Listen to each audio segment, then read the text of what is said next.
Hello, আসসালামু আলাইকুম guys, welcome to our page Mahim and Shila. Video দেখে বুঝতেই পারছো যে এখানে রান্না বান্নার আয়োজন চলছে, কারণ আমাদের বাসায় হচ্ছে মেহমান আসবে। তো এইটা হচ্ছে মেহমান আসার আগের দিন বিকাল বেলা আমাদের রান্না বান্নার সব আয়োজন হচ্ছে ছাদে করা হয়েছিল। সকালে নাস্তায় দেওয়া হবে হচ্ছে ভিজনা পিঠা। ভিজনা পিঠা ভিজতে যেহেতু টাইম লাগে, এর জন্য আগের দিন বিকাল বেলা বানিয়ে রেখেছিল।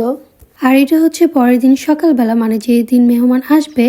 তো সকালে নাস্তা শেষ করে আমি চলে গেলাম ছাদে। আর ছাদে গিয়ে দেখি রান্না বান্নাও শুরু হয়ে গিয়েছে। আর এখানে আব্বু রান্না করছে, শুধু আব্বু না, আন্টি, কাকিয়াম্মু সবাই মিলে আসলে রান্নাটা করে। রান্নার পাশাপাশি জমিয়ে আড্ডাও চলছিল। সবাই একসাথে হলে যা হয়, রান্না বান্না আড্ডা সব মিলিয়ে সবাই আমরা খুব বেশি এনজয় করি। এর জন্য পরে আর কোনো ক্লিপ নিতে পারিনি। আর এখানে দুপুরের খাবারও রেডি হয়ে গেছে। দুপুরের খাবার শেষে কাকি আমি এখানে দই বেরি দিচ্ছিল। দই আর মিষ্টি খাওয়ার পর বিকালবেলা আমরা একটু হাঁটতে বের হই। তো গাইস, ফাহিম এখন একটা কুদু ফুল চুরি করবে গাইস। পিছনে পিছনে এটা জি জি। Thank you.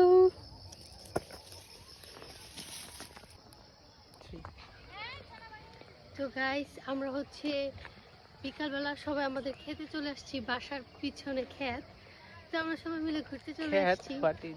আর এখানে অনেক সুন্দর সুন্দর ফুল ছিল। এই যে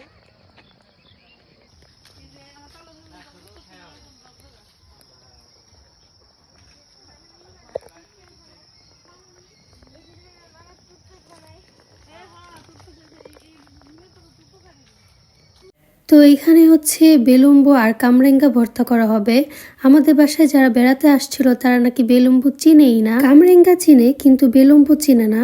কামরেঙ্গা আর বেলুম্বুর টেস্ট প্রায় সেমই, কিন্তু বেলুম্বু অনেক বেশি টক হয়।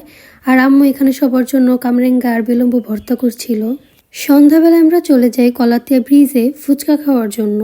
আর ফুচকার টেস্টটা খুবই ভালো ছিল। খাওয়া দাওয়া শেষে আমরা বাসায় চলে আসি। তো ভিডিওটা এই পর্যন্তই ছিল। সবাই ভালো থাকবা, আর ভিডিওটা ভালো লাগলে লাইক করে দিবা। আল্লাহ হাফেজ।